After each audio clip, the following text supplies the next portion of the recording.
तो गाइज अब alternating current की एवरेज वैल्यू निकालने के बाद हम इसमें average value of the alternating EMF की एवरेज वैल्यू फाइंड आउट करके चलेंगे। बिल्कुल सेम टू सेम आर्टिकल है, सिर्फ इसमें चेंजमेंट क्या होगा, जहाँ पर आपका आई नोट था उसको आप ई नोट बाई आर से रिप्लेस कर दो। ठीक है, जहाँ पर भी आपके पीछे वाले आर्टिकल में आई नोट था उसको किससे रिप्लेस कर दो, ई नोट बाई आर से। पूरा आर्टिकल सेम है एज इट इज़। ठीक है, और डेफिनेशन में आप ईएमएफ को जो जहाँ पर भी करंट था उसको ईएमएफ से रिप्लेस कर दो। वहाँ पर तो क्या था कि जितना चार्ज आपका डीसी में जितना चार्ज जनरेट हो रहा है उतना चार्ज एसी में जनरेट हो रहा है, तो उसके कोरस्पॉन्डिंग जो आई डीसी की वैल्यू थी वही क्या थी, आपकी एवरेज वैल्यू थी ना अल्टरनेटिंग करंट की। तो इसमें क्या हो जाएगी, जितना चार्ज आपका एसी में जनरेट हो रहा है उतना ही चार्ज आपका डीसी में जनरेट हो रहा है। जब दोनों वैल्यूज इक्वल होंगी तो उस केस में जितनी आपकी अल्टरनेटिंग डायरेक्ट ईएमएफ की जितनी वैल्यू होगी वो वैल्यू आपकी किसकी होगी, अल्टरनेटिंग ईएमएफ की वैल्यू होगी। ठीक है, समझ रहे हो ना कैसे, वही आप क्या होगी, आपकी एवरेज वैल्यू होगी अल्टरनेटिंग ईएमएफ की। ओके,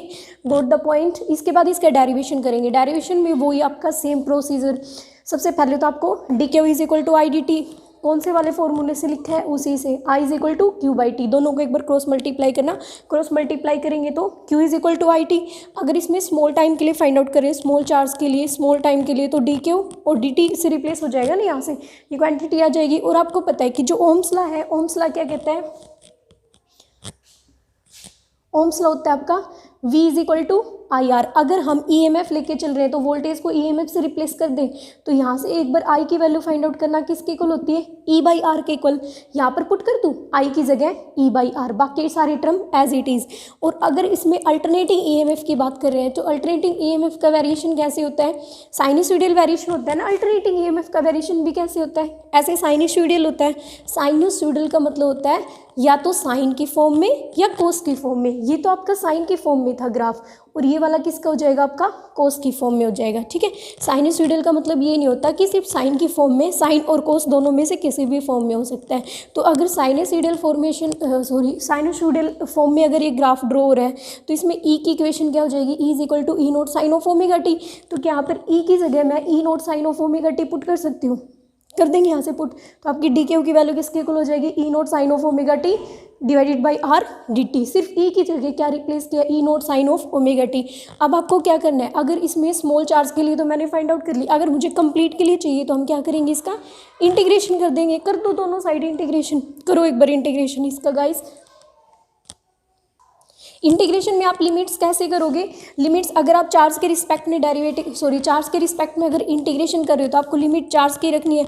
और अगर आप टाइम के रिस्पेक्ट में इंटीग्रेशन कर रहे हो तो आपको लिमिट्स टाइम की ही रखनी है। ठीक है, तो इसमें डी क्यू के रिस्पेक्ट में कर रहे हैं तो जीरो से क्यों, इसमें टाइम के रिस्पेक्ट में कर रहे हैं तो जीरो से टी बाई टू। पीछे वाला आर्टिकल में सारा कंप्लीट मैंने इसमें डिफाइन किया था कैसे कैसे ये टर्म्स आ रही है, तो फिर आप पीछे वाला आर्टिकल देख लेना। सिर्फ इसमें जो ई है वहाँ पर जो आई था उसकी जगह मैंने सिर्फ ई बाई आर रखा हुआ है। ठीक है, बाकी ये टर्म एज इट इज़, इसका इंटीग्रेशन करेंगे। Sine of omega t, sine of omega t का इंटीग्रेशन क्या हो जाएगा, minus cos of omega t और डिवाइडेड बाई ओमेगा। ठीक है, आ गई ये टर्म। अब क्या करेंगे, इसमें upper limit minus lower limit. तो अपर लिमिट तो क्या है इसमें, टी बाई टू रखा ओमेगा की जगह, ओमेगा की जगह नहीं, टी की जगह टी बाई टू रखा। ठीक है, और माइनस में लोअर लिमिट में क्या करेंगे, टी की जगह जीरो रखेंगे तो कोस जीरो हो जाएगा ना, यहाँ से कोस जीरो। और ओमेगा की वैल्यू कितनी होती है, 2 पाई बाई टी के इक्वल। ओमेगा की जगह क्या रखा, 2 पाई बाई टी, टी से टी गया, 2 से 2 गया, तो कितना बच गया, कोस पाई माइनस कोस जीरो।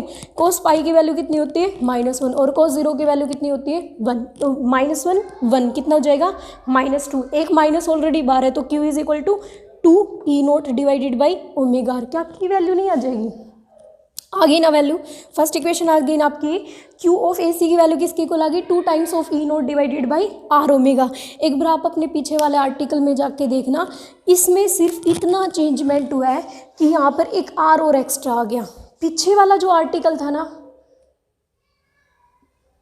उसमें आपका ये टर्म आई थी, क्यू ऑफ जो ए सी की वैल्यू आई थी वो आई थी 2 आई नोट डिवाइडेड बाई ओमेगा। यहाँ पर इस बार मैंने क्या किया है, सिर्फ आई नोट को किससे रिप्लेस किया है, ई नोट बाई आर से। तो यहाँ पर देखो ई नोट बाई आर ही आ रहा है ना। ठीक है, पहली इक्वेशन आ गई। दूसरी इक्वेशन कहाँ से बनाएंगे, क्यू ऑफ ए सी की वैल्यू तो आ गई, क्यू ऑफ डी सी की वैल्यू फाइंड आउट करेंगे। ठीक है, क्यू ऑफ डी सी की वैल्यू कैसे फाइंड आउट करेंगे, चार्ज की वैल्यू क्या होती है, करंट मल्टीप्लाई बाई टाइम, और इसमें जो मीन वैल्यू है डीसी की मीन वैल्यू मैंने कितनी ले रखी है आई एम, और टाइम पीरियड कितना है इसका t/2, तो t को किससे रिप्लेस कर दो t/2 से, ठीक है।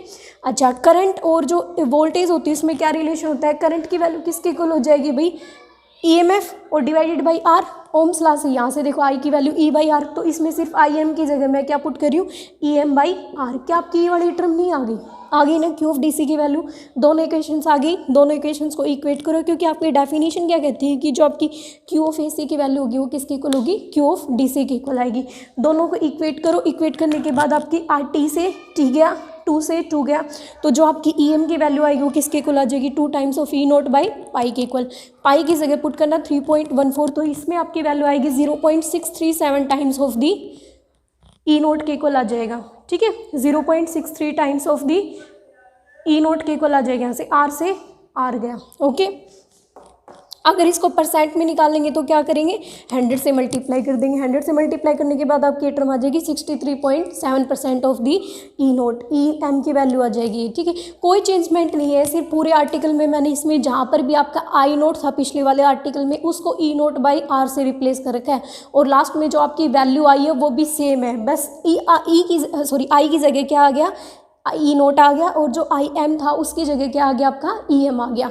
EM यहाँ पर मैक्सिमम वैल्यू नहीं है, EM यहाँ पर मीन वैल्यू है, ठीक है, ध्यान रखना इस चीज़ का, EM आपकी मीन वैल्यू है, मीन मतलब कि average value of the alternating EMF। Easy article था, एक बार प्रैक्टिस करना इंपॉर्टेंट है, पूछ लेते हैं आपके एग्जाम्स में, 2-3 बार इसको प्रैक्टिस करके देखना अच्छे से हो जाएगा। Thank you.